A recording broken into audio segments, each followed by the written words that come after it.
రాష్ట్ర ప్రభుత్వం కోవిడ్ కారణంగా కొంత ఇంటర్మీడియట్ సిలబస్ని తగ్గించడం జరిగింది. ఆ సిలబస్ అనుకూలంగా మనకు సెకండ్ ఇయర్లో ఏ విధమైన పాఠ్యాంశాలు ఉన్నాయో ఇక్కడ చెప్పడం జరుగుతుంది. ముఖ్యంగా మనకు తెలంగాణలోని చరిత్ర చూసుకున్నట్టే మనకు ప్రాచీన తెలంగాణ చరిత్ర శాతవాహనులు మనం ముఖ్యంగా అయితే మనకు శాతవాహనులు మనకు ఇక్కడ కనిపించేటట్లు భారతదేశంలో తెలంగాణ ప్రాంతము తెలంగాణ ప్రాంతానికి ముఖ్యంగా మనకు కనిపించేదంటే చరిత్ర తెలంగాణ ప్రాంతానికి ప్రత్యేక గుర్తింపు ఉంది. తెలంగాణ అనే పదము త్రిలింగ అనే పదం నుంచి ఉద్భవించింది. తెలంగాణ అనే పదము త్రిలింగ అనే పదం నుంచి ఉద్భవించింది. త్రిలింగ అంటే 3 శైవలింగాలు అని అర్థము. 3 శైవలింగాలు, 3 శైవలింగాలు. ఈ 3 శైవలింగాలు మనకు ఒకటి ఏంటంటే ముఖ్యంగా కనిపించేది శ్రీశైలం. శ్రీశైలం ఇది కర్నూలు జిల్లాలో ఉన్నది. కర్నూలు జిల్లాలో ఉన్నది. 2 ద్రాక్షారామం. ద్రాక్షారామం ఇది తూర్పు గోదావరి జిల్లాలో ఉన్నది.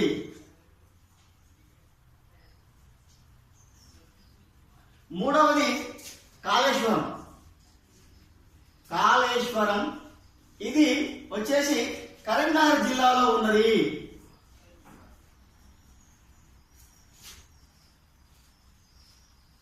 కరీంనగర్ జిల్లాలో ఉన్నది. ఈ 3 ప్రాంతాలు మనకు శైవలింగ త్రిలింగ దేశం. ఒకటి శ్రీశైలం కర్నూలు జిల్లాలోని ఆంధ్రప్రదేశ్ లో ఉన్నది. తర్వాత ద్రాక్షారామం తూర్పుగోదావరి జిల్లాలో ఉన్నది. 3వది కాళేశ్వరం ఇది కరీంనగర్ జిల్లాలో ఉన్నది. ఈ 3 కలిపి త్రిలింగ దేశం కూడా అనొచ్చు. త్రిలింగ దేశం, త్రిలింగ దేశం అని కూడా చెప్పవచ్చు. ఈ త్రిలింగ దేశానికి ఇంకొకటి త్రిక దేశం కూడా పిలవడం జరిగింది. ముఖ్యంగా ఈ తెలంగాణ ప్రాంతంలో ఈ 3 ప్రాంతాలని ఒకటేమో రాయలసీమ ప్రాంతం, రెండోదేమో కోస్తాంధ్ర ప్రాంతం, మూడోదేమో తెలంగాణ ప్రాంతం. ఈ 3 ప్రాంతాలు కలిపి దీన్ని త్రిలింగ దేశం కూడా పిలవించారు. అంత కాకపోతే ఇంకొక విషయం ఏంటంటే తెలంగాణని మామూలుగా ఇక్కడ దక్కన్ ప్రాంతం 3 ప్రాంతాలు కలిపి దక్కన్ ప్రాంతం కూడా పిలవడం జరిగింది. ఈ దక్కన్ ప్రాంతానికి ముఖ్యంగా ఈ దక్కన్ ప్రాంతాల్లో మనకు కనిపించేది ఏంటంటే ఇది దక్కన్ పీఠభూమి బాగా ఉంటుంది కాబట్టి దీన్ని దక్కన్ ప్రాంతంగా పిలవడం జరిగింది. దాదాపు శాతవాహనుల కాలం నుంచి ఈ తెలంగాణ ప్రాంతాన్ని శాతవాహనుల కాలం నుంచి కుతుబ్ షాహీలు నిజాం షాహీ ప్రాంతాలు కూడా పరిపాలించడం జరిగింది. ఈ దక్కన్ ప్రాంతం దక్కన్ పీఠభూమిలో ఉంది. దక్కన్ పీఠభూమి. ఈ దక్కన్ పీఠభూమి ఇది నివాస యోగ్యానికి అద్భుతంగా ఉండి కొండలు, కోనలు, నేలలు, సారవంతమైనటువంటి భూమి ప్రాంతము. ఈ ప్రాంతము అద్భుతంగా ఉండి తెలంగాణకు విశిష్టమైనటువంటి భౌగోళిక పరిస్థితిని కూడా ఏర్పరచగలుగుతుంది ఈ దక్కన్ పీఠభూమి. ఈ దక్కన్ పీఠభూమి ఆధారంగానే చూసుకున్నట్లయితే తెలంగాణకు రాజకీయ భౌగోళిక విశిష్టత ఉంది. రాజకీయ భౌగోళికంగా సామాజికంగా విశిష్టత కూడుకొని ఉన్నది. ముఖ్యంగా పూర్వం నుంచి ఈ తెలంగాణలో ఎంతో మంది అనేకమైనటువంటి జాతులు అనేటువంటి తెగలు కూడా ఇక్కడ నివసించడం జరిగింది. ఈ నివసించిన ప్రాంతాన్ని కూడా మన తెలంగాణలో మనకు కనిపిస్తుంది. అయితే ఇంకొక విషయం ఏంటంటే ఇక్కడ మన తెలంగాణలో చూడదగ్గ విషయం ఈ తెలంగాణ ప్రాంతంలో వాస్తు శిల్పాలకు కూడా ముఖ్యం. ఇక్కడ ఈ తెలంగాణలో వివిధ భిన్నమైన మతాలు, జాతులు, కులాలు అన్ని కూడా ఈ తెలంగాణ ప్రాంతంలో నివసించడం జరిగింది. ఇంకొక విషయం ఏంటంటే మన ఇక్కడ ఈ తెలంగాణ ప్రాంతంలో వాస్తు శిల్పాలకు నిలవై అనేకమైన కట్టడాలు ఉన్నాయి. ఇక్కడ తెలంగాణ ప్రాంతంలో వాస్తు శిల్పాలకు అనేకమైనటువంటి కట్టడాలు ఉన్నాయి. ఈ కట్టడాలలో ముఖ్యంగా మనకు కనిపించేది ఏంటంటే గోల్కొండ కోట, గోల్కొండ, చార్మినార్,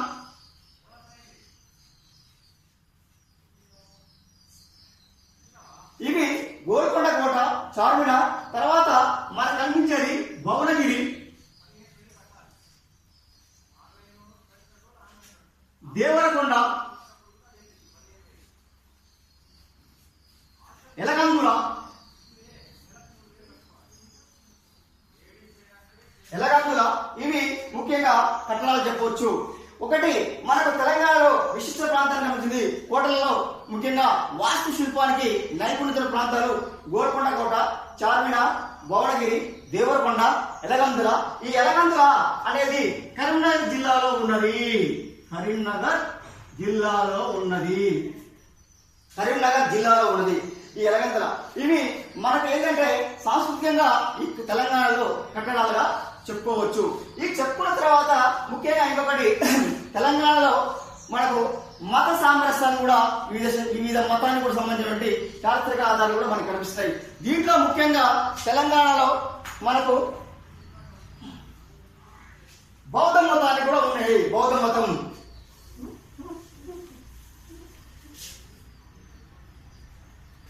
తెలంగాణలో మత మౌనానికి బౌద్ధ మతం. ఈ బౌద్ధ మతం ఒకటి మనకు నాగార్జునకొండ,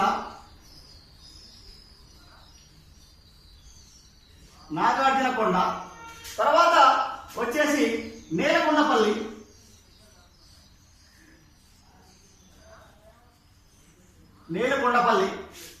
తర్వాత కీసర,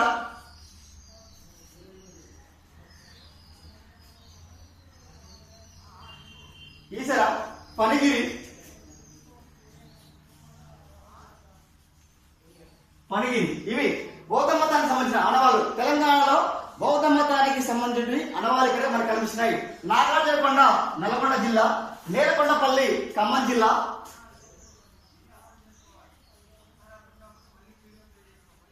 జిల్లా, కీసర రంగారెడ్డి జిల్లా,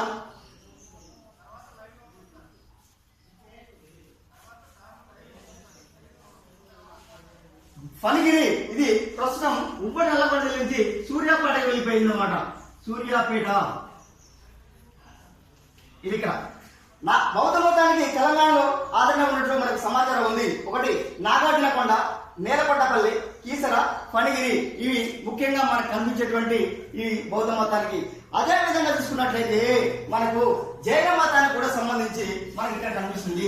ఈ జైన మతానికి ముఖ్యంగా కొలనుపాక, జైన మతం ఇది కొలనుపాక. ఇది ప్రస్తుతం భువనగిరి జిల్లాలో ఉంది.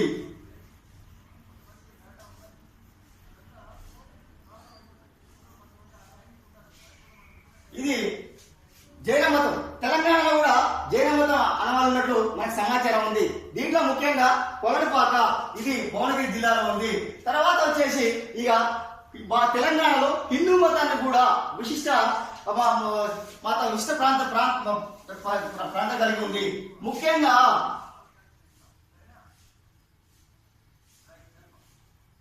హిందూ మతం ఇది హిందూ మతం సంబంధించి మనకు అలంపూర్ లోని నవబ్రహ్మ దేవాలయం చెప్పొచ్చు. ఒకటి అలంపూర్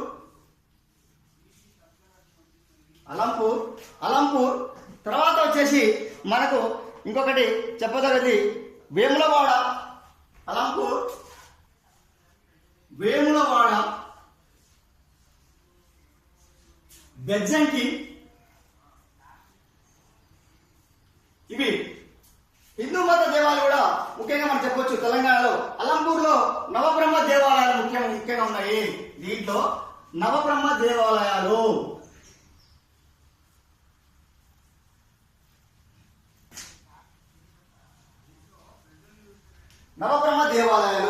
తర్వాత వేములవాడ చాళుక్యులు, వేములవాడలో కూడా మనకు దేవాలయం కనిపిస్తుంది.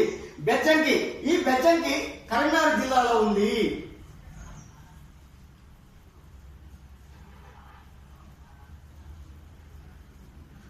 కరీంనగర్ జిల్లాలో ఉన్నది. ఇది హిందూ మతానికి సంబంధించినటువంటి మనకు ఆనవాళ్ళు ఇక్కడ చెప్పుకోదగే ముఖ్యమైనటువంటి విశిష్ట స్థానాన్ని కూడా కలిగిన సంబంధాలు కనిపిస్తున్నాయి. అదేవిధంగా మనకు చూసుకున్నట్లయితే హిందూ దేవాలయాలు కూడా ప్రపంచ ప్రసిద్ధి చెందిన కట్టడాలలో చార్మినార్, తెలంగాణలో ప్రపంచ ప్రసిద్ధి చెందినటువంటి కట్టడాలు ముఖ్యంగా చెప్పుకోదగ్గది ఒకటి చార్మినార్,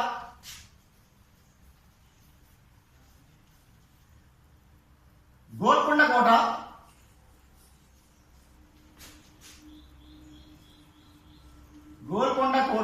ఇవి ప్రపంచ ప్రసిద్ధిగాంచిన కట్టడాలుగా చెప్పవచ్చు. తెలంగాణలో మనకు ముఖ్యంగా ప్రపంచ ప్రఖ్యాతిగాంచిన కట్టడాలు వీటి కూడా చెప్పుకోవచ్చు. ఒకటి చార్మినార్, రెండు గోల్కొండ మనకు ముఖ్యంగా చెప్పుకోవచ్చు. ఇవి మనకు తెలంగాణలో ఉన్నటువంటి ఇవి ముఖ్య ప్రాంతాలుగా చెప్పవచ్చు. అదేవిధంగా చార్మినార్ తర్వాత మనకు మక్కా మసీద్ కూడా చెప్పుకోవచ్చు. మక్కా మసీద్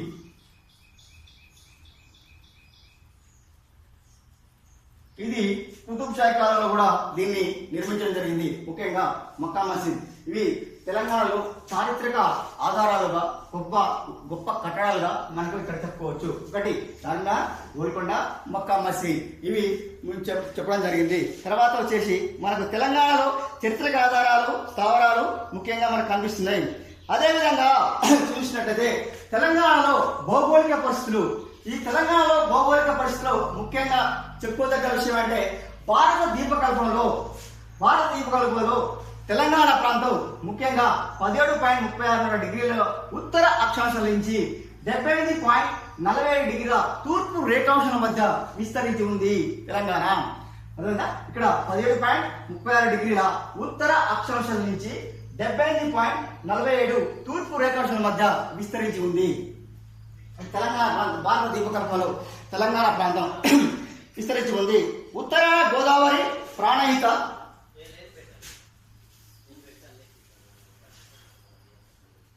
ఉత్తరాన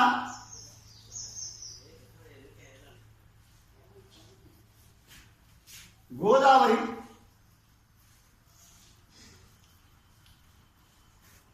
ప్రాణహిత, ఇవి ముఖ్యంగా నదులు. ఉత్తరాన గోదావరి ప్రాణహిత నదులు కూడా ప్రవహిస్తున్నాయి. తర్వాత దక్షిణాన కృష్ణా నది,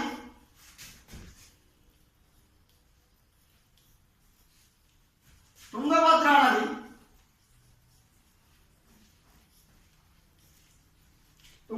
నది, ఇవి ముఖ్య నదులుగా తెలంగాణ ప్రాంతంలో మనకు కనిపిస్తున్నాయి. అదేవిధంగా ఇక ఇంకొకటి తర్వాత తూర్పు రేఖాంశం నుంచి కోస్తాంధ్ర ప్రాంతాల్లో కొంత ప్రాంతము, అదేవిధంగా పశ్చిమ ప్రాంతాల నుంచి నల్లగొండ జిల్లాలోని ఎలగందుల నుంచి ఖమ్మం జిల్లాలోని కందికల్ గుట్టల వరకు కూడా విస్తరించి ఉన్నది. కందికల్ గుట్టల వరకు కూడా విస్తరించి ఈ తెలంగాణ ప్రాంతం అద్భుతంగా ఉన్నది. ముఖ్యంగా ఇది భౌగోళిక పరిస్థితి ఉత్తరానేమో గోదావరి ప్రాణహిత, దక్షిణాన కృష్ణా నది, తుంగభద్ర నది వద్ద తెలంగాణ భౌగోళికంగా ఇది విస్తరించుకుంది. అదేవిధంగా నల్గొండ జిల్లాలోని కందికల్ గుట్టల నుంచి మొదలు పెడితే ఖమ్మం జిల్లాలో రాజగుట్టల వరకు ప్రస్తుతం ఇది కొనసాగినటువంటి ప్రాంతాలు ముఖ్యంగా చెప్పుకోవచ్చు. ఇంకొకటి ఏంటంటే మనకు భారత ద్వీపకల్పంలో తెలంగాణ ప్రాంతానికి కూడా విశిష్ట భౌగోళిక పరిస్థితులు కనిపించే సందర్భాలు మనకు కనిపిస్తున్నాయి అన్నమాట. ముఖ్యంగా ఇది కనిపించేది ఏంటంటే తర్వాతకి ఇక్కడ ఈ మహారాష్ట్రలో ఈ పర్వతాలు కర్ణాటక, మహారాష్ట్ర, ఈ నిజామాబాద్, మెదక్, నల్గొండ మీదుగా వరంగల్ మీదుగా విభిన్న ప్రాంతాలు వేరు చేస్తూ అద్భుతమైన సౌందర్యాన్ని కూడా సమకూర్చుకోవడం జరిగింది తెలంగాణ ప్రాంతం. ఇది భౌగోళిక ప్రాంతాలుగా చెప్పవచ్చు. ఇంకొకటి మనకు ఇక చూసుకున్నట్లయితే ఖనిజ నిక్షేపాలు, ఈ ఖనిజ నిక్షేపాలు ఈ తెలంగాణలో మనకు సహజ సంబంధమైనటువంటి అద్భుతమైన ఖనిజ సంపద కూడా తెలంగాణలో ఉంది. ఈ తెలంగాణలో ముఖ్యంగా ఖనిజాలు చూసుకున్నట్లయితే మనకు ఒకటి బొగ్గు ఇది ఈ బొగ్గు ముఖ్యంగా మన తెలంగాణలో అద్భుతంగా లభిస్తుంది. ఎక్కడ లభిస్తుంది అంటే గోదావరి పరివాహక ప్రాంతం గోదావరి పరివాహక ప్రాంత జిల్లాలో ఒకటి ఆదిలాబాద్, 2 నిజామాబాద్, 3 మనకు కరీంనగర్, 4 వరంగల్, 5 ఖమ్మం. ఈ జిల్లాలు పూర్వ జిల్లాల గోదావరి నది పరివాహక ప్రాంతంలో ఇక్కడ బొగ్గు నిక్షేపాలు ఎక్కువగా ఉన్నాయి. ఈ బొగ్గు నిక్షేపాలు మనకు ఖమ్మం జిల్లాలో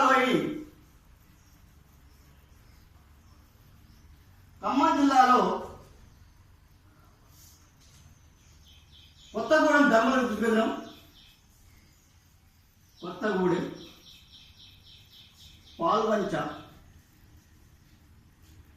ముఖ్యంగా బొగ్గు మనకు ఖమ్మం జిల్లాలోని కొత్తగూడెం, పాల్వంచ, రామగుండం ప్రాంతాలు అత్యధికంగా బొగ్గు లభిస్తుంది. ఇది తెలంగాణలో బొగ్గు లభించే ప్రాంతాలు. దీన్ని సింగరేణి కాలేజ్ వారు దీన్ని తవ్వితీస్తున్నారు. బొగ్గుని సింగరేణి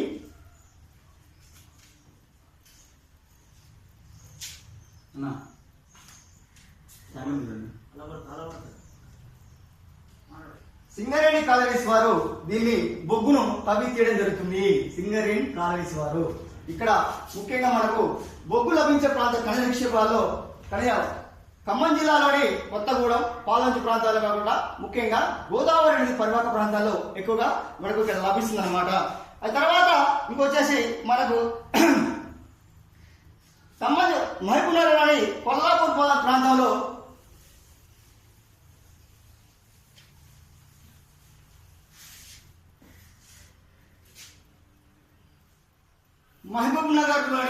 కొల్లాపూర్ ప్రాంతంలో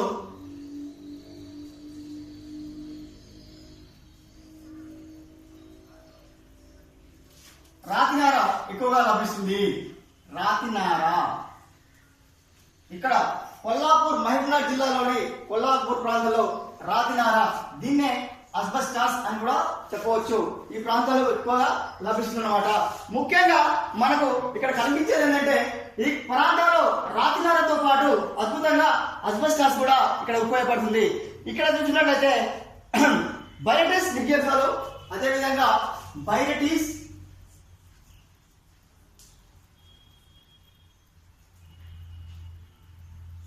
ముగ్గురాయి, ఇవి మనకు ముఖ్యంగా కనిపించేటువంటి ముఖ్య ఖనిజాలు చెప్పవచ్చు. కొల్లాపూర్ ప్రాంతాల్లో రాతినార, బైరటిస్, ముగ్గురాయి ఇవి ముఖ్యంగా తెలంగాణ ప్రాంతంలోని ఈ ప్రాంతాల్లో లభిస్తున్నాయి. ఆదిలాబాద్ లో మ్యాంగనీస్, నల్గొండలో ముఖ్యంగా మనకు మాంగనీసు ఆదిలాబాద్ జిల్లాలో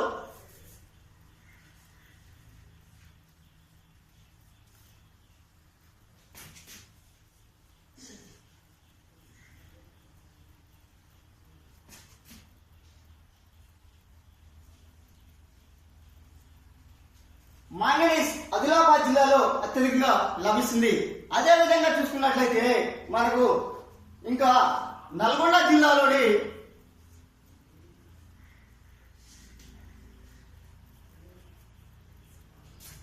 మిర్యాలగూడ,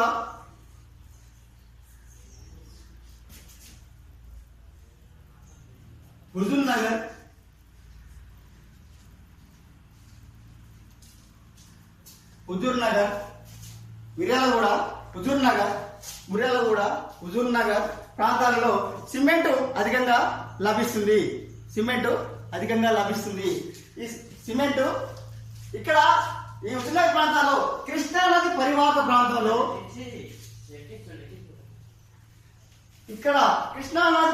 ప్రాంతంలో చూసుకున్నట్లయితే హుజూర్ నగర్ సబ్ డివిజన్లోని, మిర్యాలగూడ డివిజన్లోని ముఖ్యంగా ఇక్కడ నేలపరుపు బండలు, ముగ్గురాయి, సున్నపురాయి అత్యధికంగా లభిస్తుంది. ఇది తెలంగాణలోని ఖనిజ నిక్షేపాలుగా మనం చెప్పుకోవచ్చు. ఈ మిర్యాలగూడ ప్రాంతం నుంచి హుజూర్ ప్రాంతంలో అత్యధికంగా సిమెంట్ కర్మాగారాలు ఉండడం జరిగింది. సిమెంట్ పరిశ్రమలు ఎక్కువగా ఉండడం జరిగింది.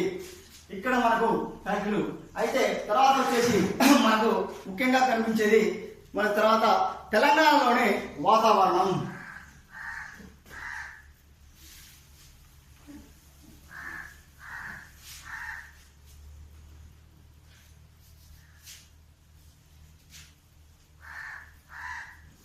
తెలంగాణలో వాతావరణం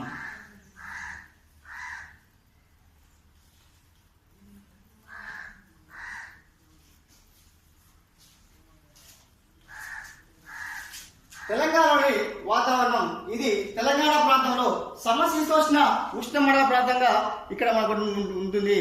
సమశీతోష్ణ ఉష్ణమండల ప్రాంతం చెప్పవచ్చు. సమశీతోష్ణ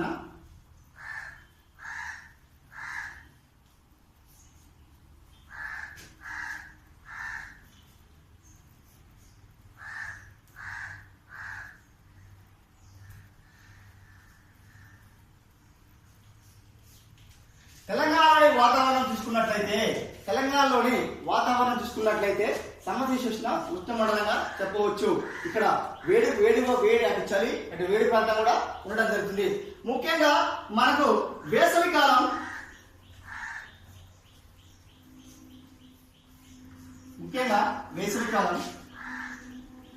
మార్చి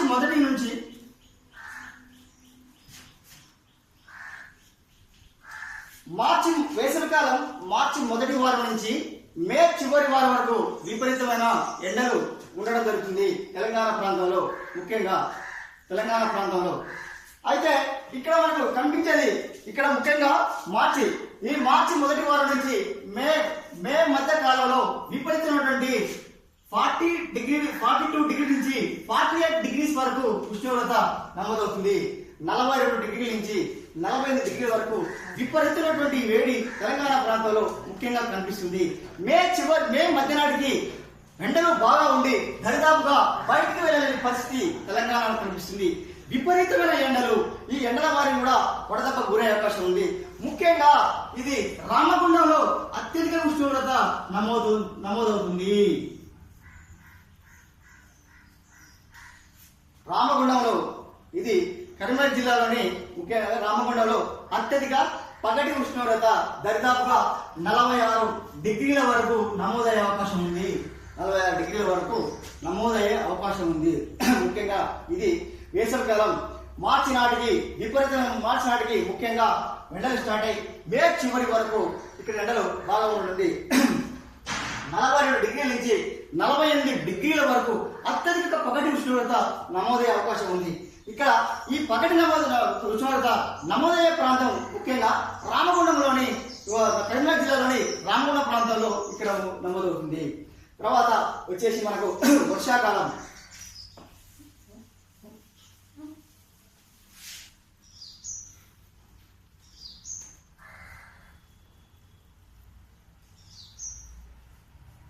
తెలంగాణలో వర్షాకాలం మే చివరి తర్వాత జూన్ నుంచి సెప్టెంబర్ వరకు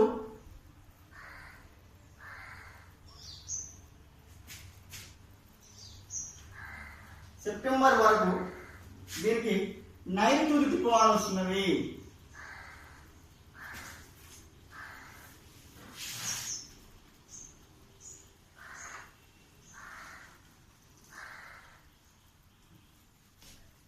నైరుతి ఋతుపవనాలు. వర్షాకాలం నుంచి జూన్ నుంచి సెప్టెంబర్ వరకు తెలంగాణ ప్రాంతంలో ఉన్నది. జూన్ మొదటి వారంలో ముఖ్యంగా ఈ నైరుతి ఋతుపవన రాకతో వాతావరణం కొంత మేర చల్లబడి వర్షాలు స్టార్ట్ అయ్యి అక్కడి నుంచి ప్రారంభమవుతుంది. సెప్టెంబర్ వరకు చివరి వరకు కూడా వర్షపాతం నమోదవుతుంది. ముఖ్యంగా ఆగస్టు సెప్టెంబర్ 2 నెలల్లో విపరీతమైనటువంటి వర్షపాతాన్ని నమోదు చేస్తుంది. దరిదాపుగా 755 మిల్లీమీటర్ల వర్షపాతాన్ని నమోదయ్యే అవకాశం ఉంది. ముఖ్యంగా 755 మిల్లీమీటర్ల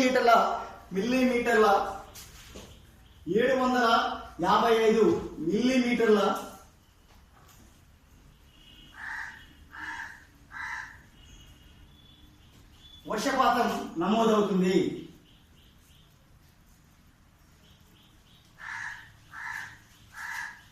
755 మిల్లీమీటర్ల వర్షపాతం నమోదవుతుంది ఇక్కడ తెలంగాణ ప్రాంతాల్లో. ఇది కనిపిస్తుంది మనకు. తర్వాత అంటే సగటున దాదాపుగా 35 సెంటీమీటర్ల వర్షపాతం నమోదవుతుంది.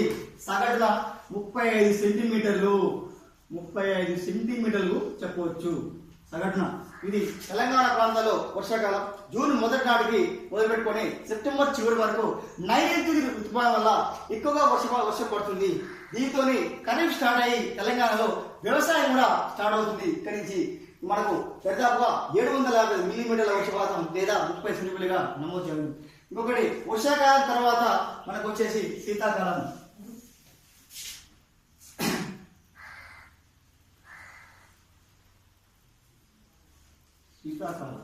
ఇది శీతాకాలం ముఖ్యంగా తర్వాత నవంబర్ నుంచి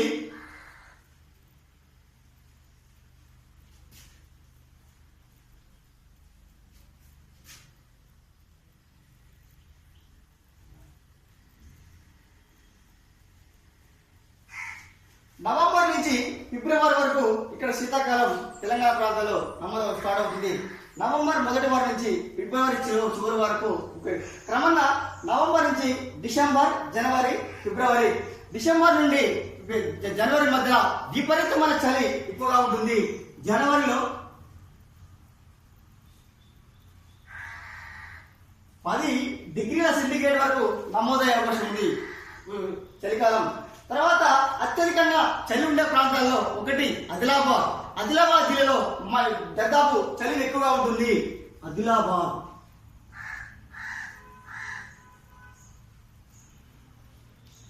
ఆదిలాబాద్ ప్రాంతంలో చలి ఎక్కువగా ఉంటుంది.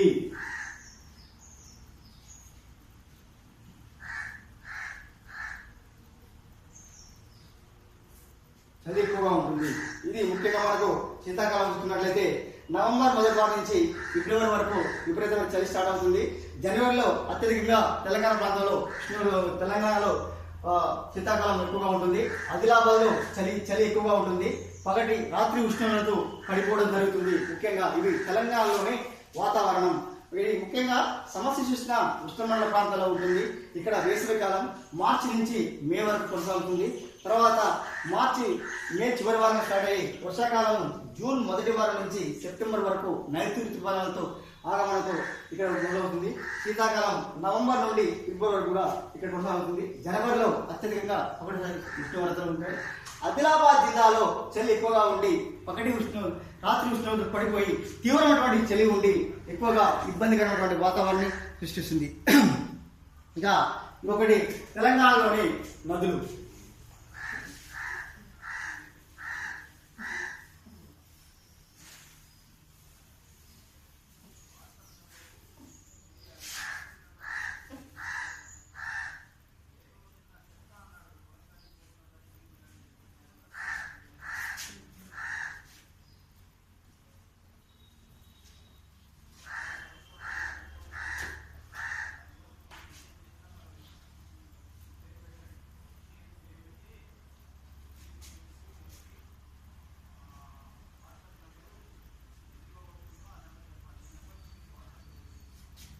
గోదావరి నది ముఖ్యంగా తెలంగాణలోని గోదావరి నది.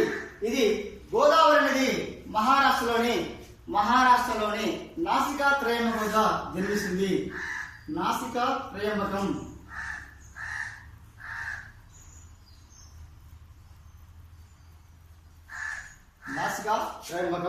వద్ద జన్మిస్తుంది. ఇది మహారాష్ట్రలోని పశ్చిమ బెంగాల్లోని నాసికా త్రయంబకం వద్ద జన్మించి ఇది తెలంగాణలోని బాసర వద్ద తెలంగాణలో ప్రవేశిస్తుంది. తెలంగాణలోని బాసర వద్ద తెలంగాణలోకి గోదావరి నది బాసర వద్ద ప్రవేశించి ఇక్కడి నుంచి బయలుదేరి ఆదిలాబాద్, నిజామాబాద్, కరీంనగర్, వరంగల్, ఖమ్మం జిల్లాలో కూడా బయలుదేరి తూర్పు గోదావరి జిల్లా నుంచి ఇది పోతుందన్నమాట. ముఖ్యంగా ఇది ఎన్ని కిలోమీటర్లు ప్రయాణిస్తుందంటే భారతదేశంలో ఈ తెలంగాణలో 576 కిలోమీటర్లు ప్రయాణిస్తుంది. 576. గోదావరి నది తెలంగాణలో 576 కిలోమీటర్లు ప్రయాణిస్తుంది. ప్రయాణించిన తర్వాత ఇక్కడ ఏం చేస్తుందంటే ఈ ఖమ్మం జిల్లా గుండా బయలుదేరి ఖమ్మం జిల్లా నుంచి తూర్పు గోదావరి జిల్లా, పశ్చిమ గోదావరి మధ్య అద్భుతమైనటువంటి ప్రకృతి సౌందర్యమైనటువంటి సహజ సిద్ధమైనటువంటి పాపికొండలు ఏర్పరచుకొని దిగువకు ప్రయాణించి ఇక్కడ బంగాళాఖాతంలోని కలుస్తుందన్నమాట. ఈ బంగాళాఖాతం కలిసేటప్పుడు గోదావరి నది దరిదాపుగా 7 ఉపనదులుగా విడిపోతుంది. 7 పాయలుగా విడిపోతుంది. 7 పాయలో ఒకటి ఏంటంటే మనం చెప్పుకోదవి తుల్య, భరద్వాజ, వశిష్ఠ, గౌతమి, వైనతే అనేటువంటి ఉపనదులు. ఒకటి గౌతమి,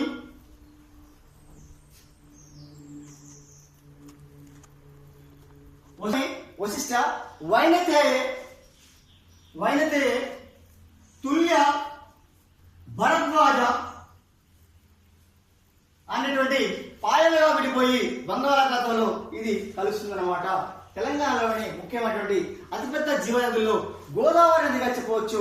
ఇది నాసిక పశ్చిమ క్రమంలోని నాసికా తీరం వద్ద జన్మించి తెలంగాణలోకి దరిదాపుగా వాసరా వద్ద ప్రవేశించి ఇక్కడ నుంచి ఆదిలాబాద్, ఖమ్మం, నల్గొండ ఆదిలాబాద్, ముఖ్యంగా వరంగల్, నిజామాబాద్, మెదక్ ప్రాంతాల్లో నుంచి వచ్చి దరిదాపుగా 576 కిలోమీటర్లు ప్రయాణించి ఈ బంగాళాఖాతంలో కలిసిపోవడం జరుగుతుంది.